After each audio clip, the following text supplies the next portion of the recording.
Menteri Pertahanan RI, Syafri Samsudin, mengunjungi PT Pindad Bandung pada Kamis siang.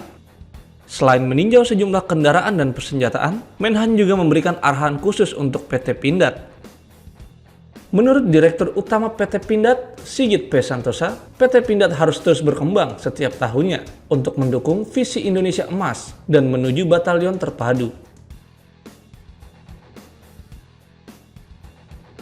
Menurut Menhan, PT Pindad tidak hanya menyuplai senjata, tetapi juga menyuplai peralatan dan kendaraan tempur, mortir, serta amunisi yang digunakan oleh Matra Darat, Laut, dan Udara. Ini termasuk juga drone antai untuk ketahanan nasional. Sigit menambahkan, Menhan berpesan bahwa PT Pindad tidak hanya menjual nama, tetapi produk-produk yang memiliki kualitas dan inovasi. Produk-produk tersebut harus bermanfaat dan berkelanjutan untuk TNI.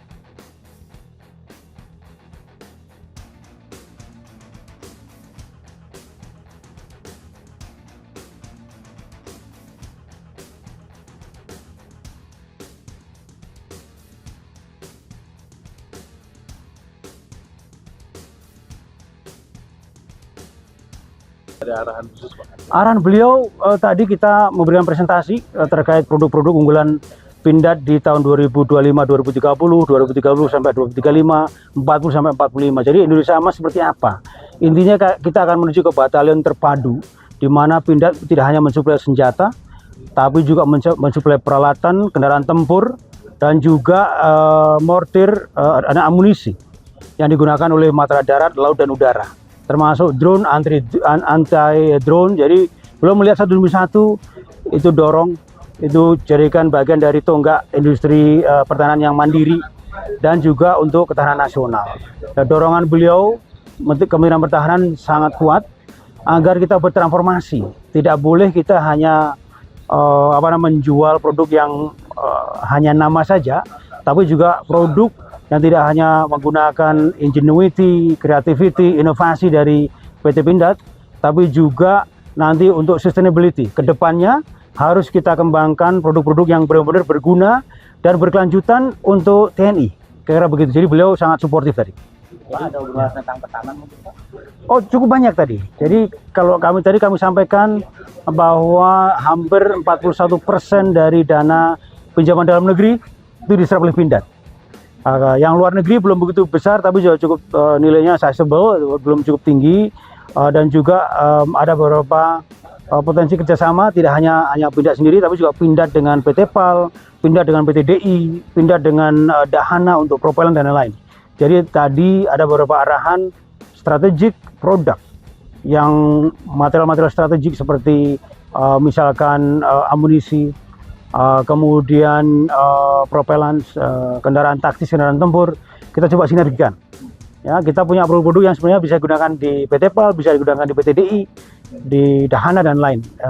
Luar biasa tadi. Ada nilainya, Pak, mungkin keluar tahun depan? Kita ini sedang dalam proses DIPA, penyusunan DIPA.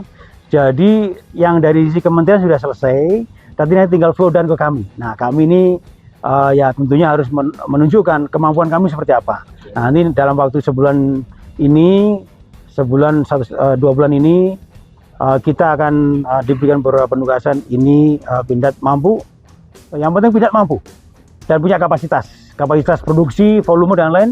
Selama kita mampu, beliau akan berikan kepada PT Pindad. Pak, tadi ada arahan, Pak, dari Kemenhan sendiri soal pembatasan penjualan senjata, Pak.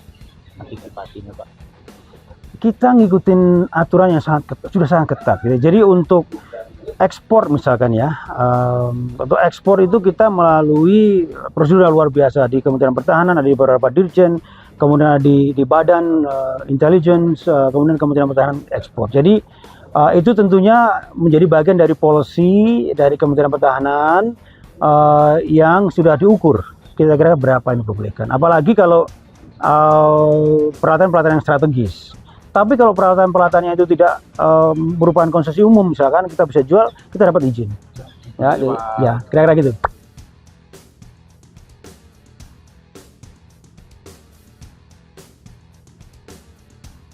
Sesuai arahan Menhan RI, PT Pindad akan memperketat perizinan penjualan senjata, baik untuk pasar dalam negeri maupun ekspor ke luar negeri.